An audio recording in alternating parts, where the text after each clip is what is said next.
serious mental illness are at some of the greatest risk of cardiovascular disease in the population, and they die sometimes 20 years earlier than the general population from diseases that are actually very much preventable.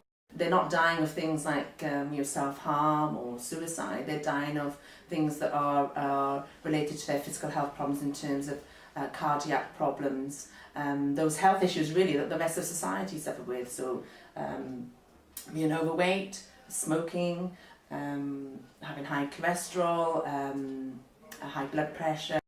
A lot of research has found that people with serious mental illness are a lot more likely to have poorer physical health, and their mortality rates are higher, and that's for a number of different reasons. That might be because they don't look after their physical health so well, because they're less motivated to do so, psychiatric medication, tend to, lots of reasons really. For myself, it's my smoking that really makes me unhealthy, and my high cholesterol. Well, one of the issues I suffered from was acute weight loss, and they've helped me regain and maintain my weight. And also, when I first was admitted to acute recovery unit, I started smoking again. I couldn't manage my medication. I was very bad at medication. I'd forget to take my insulin, and I'd be long periods of time with no insulin, which caused me to be very ill, dehydrated all the time. I didn't weigh anything. I was I became very thin and lethargic, and I didn't have any energy. I really wouldn't think about eating before. I just live from day to day. I'm diabetic, and I'd sort of buy a packet of biscuits to live off, a packet of bourbons or something, and I'd use that to live on for a couple of days. And that's sugary, so that, the things that are not good for my diabetes as well.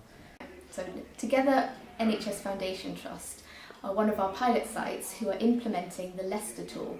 The Leicester tool is a screening template for clinicians to use when they're doing physical health checks on people with serious mental illness. The Leicester tool is used in any physical health check that's taking place, starting when an inpatient is admitted into a unit, and it acts as a prompt for the clinician doing that physical health check to remind them exactly which tests to do, and then it tells them, depending on the results, what interventions to apply to that patient. That could be anything from some smoking cessation advice all the way through to referring to an endocrinologist or cardiology, depending on what risk factors that patient has got. So the Leicester tool is a tool that's downloadable from the internet and on a very simple A4 size of paper, and on there it describes the key areas that often get neglected when we're looking at people with mental health problems that are really essential for us to progress with. So it flags up lots of physical health symptoms that may put those people at higher risk. So it does look at lipids, smoking, blood glucose, weight, and other health and lifestyle things like activity and cardiac sort of risk factors. With the Leicester tool, everyone has got a Leicester tool care plan, so that will trigger, and that's got a template, and that will trigger certain things that it would suggest that we would do. It almost serves as a reminder for us to make those referrals, signpost, and carry on doing some of the interventions that we already do anyway. It gives us a structure really that will signpost us towards more structured interventions that we can use with those clients to help reduce that risk. We can use the findings of the Leicester tool to engage with the GPs in the community. So if we have screened and found someone has, for example, high cholesterol, which recently we found, they're able to go and have an appointment with the GP, have that conversation with the GP and get support from from the 8 places where they would need to get it in the future, because when they've left our inpatient environment, we want to make sure that legacy continues. As health professionals, we are assured that we're monitoring and screening more regularly. The way we've used the Leicester tool is we incorporate it with some of our other tools like essence of care screening, so we make sure we revisit the tool every 3 months at the moment and just check if anything has changed, as well as sort of having those, you know, those care plans in place that we go back and review. We can go back and measure how improvement has happened, you know, and how risk has been reduced. And I think that is something really tangible, and all of our service users have their individual care plans and the Leicester tool in their portfolios, their folders, which when they leave here, they can take with them. It gives us a list of interventions and further information with which we can educate our service users. But the staff have been very helpful in that if I've had any questions or any issues, they've always come back to me, and you know, if I had any concerns, they've been really good at pointing me in the right direction. It started to have a real impact on the way that patients with serious mental illness are treated for their physical health problems.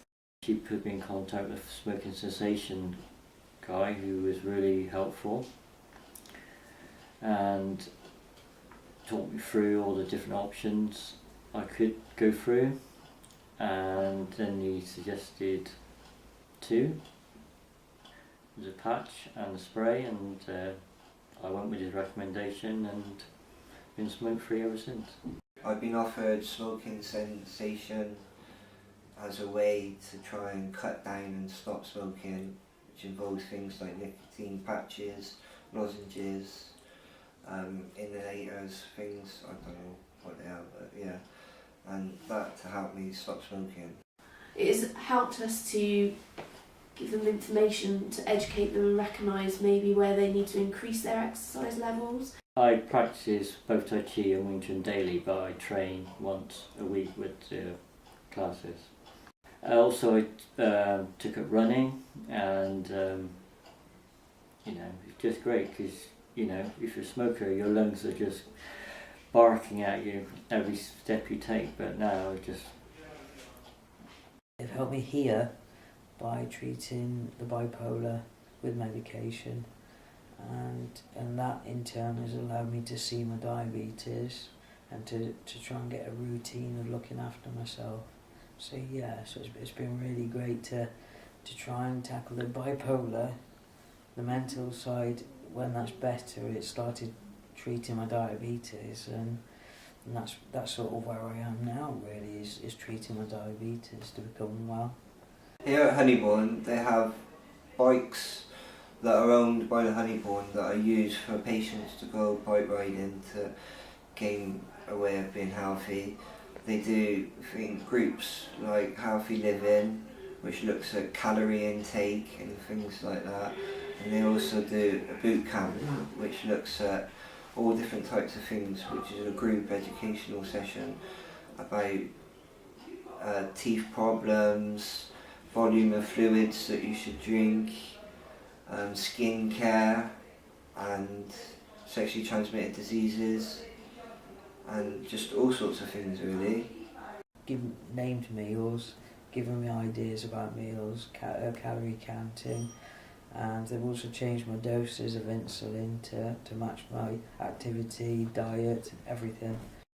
They have shown me how to cook. We have group cooks once a week, and we'll cook a meal for everybody. So some of the patients will cook for everybody, and then it'll be trying to make a balanced meal for everybody. I've gained more weight, and eaten more sort of healthy meals than I would do.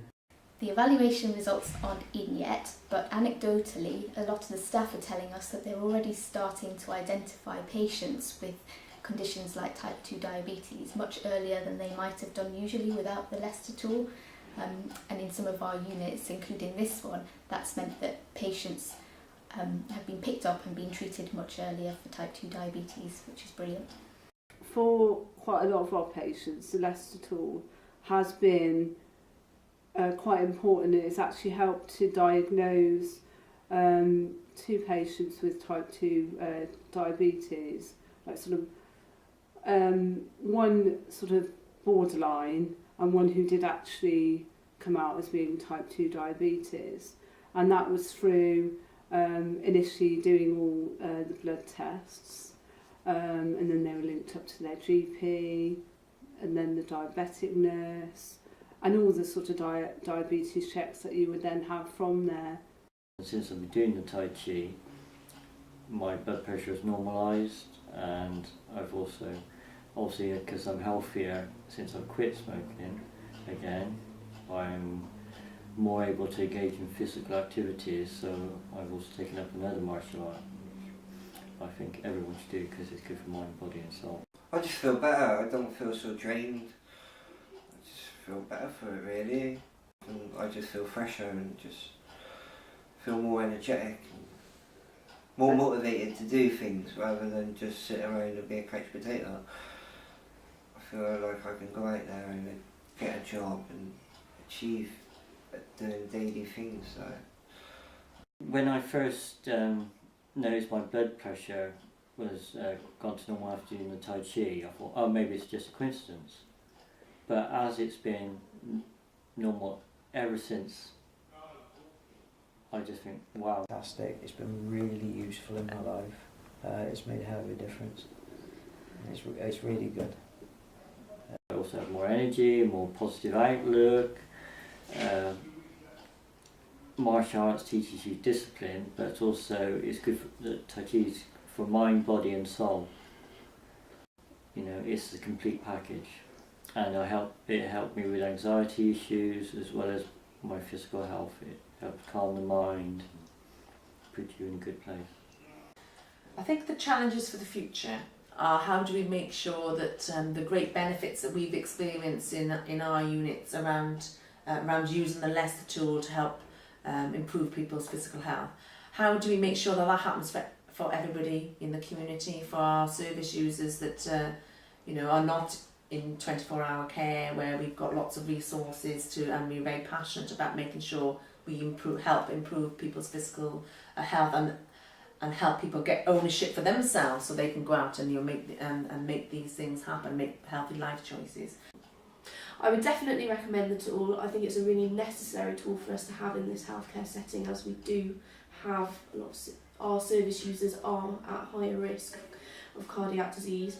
So I think it's imperative that we're using it. And the way that we've been able to adapt it and apply it and use that rock to build upon makes me feel as a matron really assured that all my service users in my care have had assessment, have had develop care plans specifically around those issues that lead them to improve health, and that I can go in and monitor that as well, and I'm assured that it's consistently applied. Healthy living helps your mental illness, really, because it sets off endorphins and it makes you feel good.